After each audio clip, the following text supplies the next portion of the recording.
Nama aku Nadine. Dan inilah kisah yang sampai sekarang masih membuatku sulit menarik napas tanpa merasa bersalah. Aku seorang istri, seorang ibu tiri, dan seseorang yang melakukan kesalahan yang tidak akan pernah bisa kuhapus. Kesalahan yang kini tumbuh di dalam rahimku.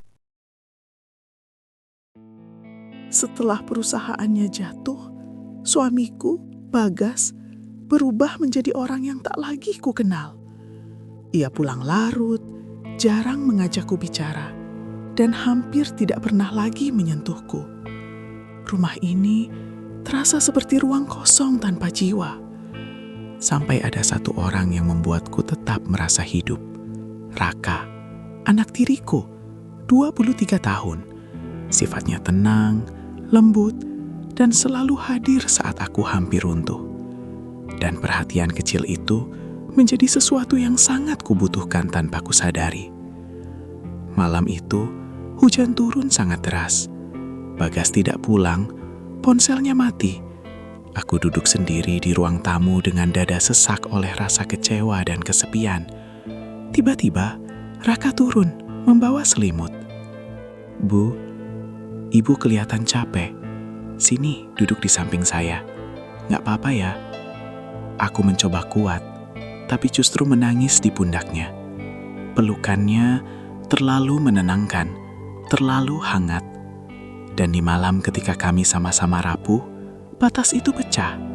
Kesalahan itu seharusnya berhenti, tapi tidak.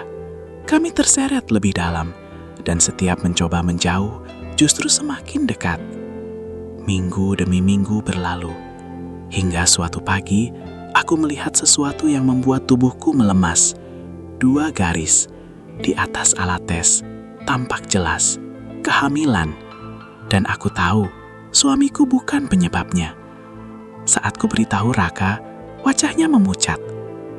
"Bu, kalau ini anak saya siap tanggung jawab, apapun yang terjadi." Aku hanya diam, bukan karena marah, tapi karena ketakutan yang luar biasa. Sementara itu, Bagas semakin curiga. Sorot matanya berbeda setiap melihat kami, dan aku tahu waktunya akan tiba.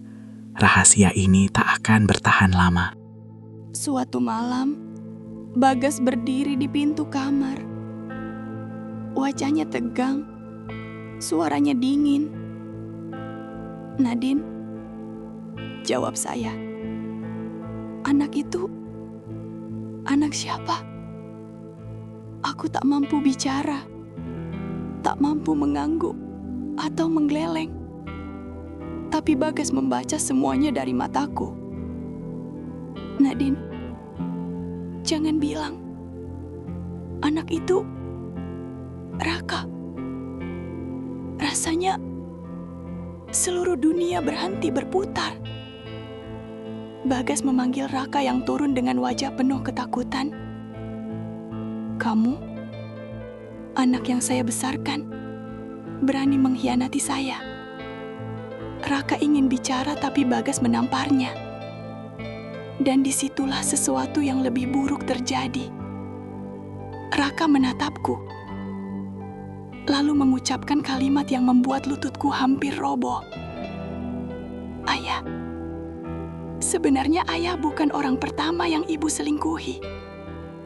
Bagas menatapku dengan jijik dan kemarahan bercampur. "Nadine, apa maksudnya ini?"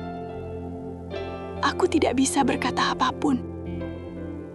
Karena iya, itu bagian kelam hidupku yang kusimpan rapat.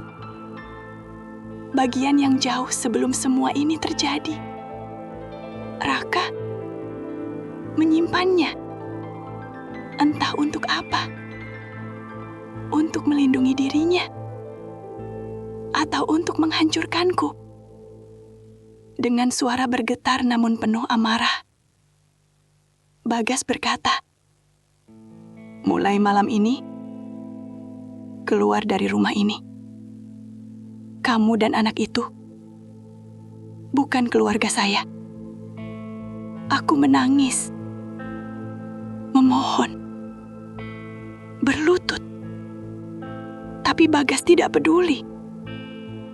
Yang membuatku lebih hancur adalah Raka. Ia mundur, tidak menatapku, tidak mendekat, tidak mengatakan apapun. Hanya satu kalimat yang menusuk lebih tajam daripada pisau. Bu, maaf. Tapi saya tidak bisa ikut ibu. Semua ini terlalu berat buat saya. Seolah-olah semua pengorbanan yang kulakukan, semua cintaku, semua pertaruhanku, tidak berarti apa-apa. Malam itu, aku keluar dari rumah tanpa tujuan. Hanya membawa satu tas kecil dan bayi yang tumbuh dalam tubuhku. Hujan kembali turun. Seperti malam pertama semuanya dimulai. Di bawah derasnya air hujan, aku berbisik pada diriku sendiri. Jika yang tumbuh di rahimku adalah dosa, maka aku akan melahirkannya sendirian. Tanpa mereka, tanpa siapapun. Untuk pertama kalinya, aku sadar, aku bukan hanya korban. Aku juga pelaku. Aku juga pengkhianat. Tapi yang paling menyakitkan dari semuanya adalah mereka pun mengkhianatiku kembali. Dan malam itu adalah malam ketika aku benar-benar kehilangan semuanya.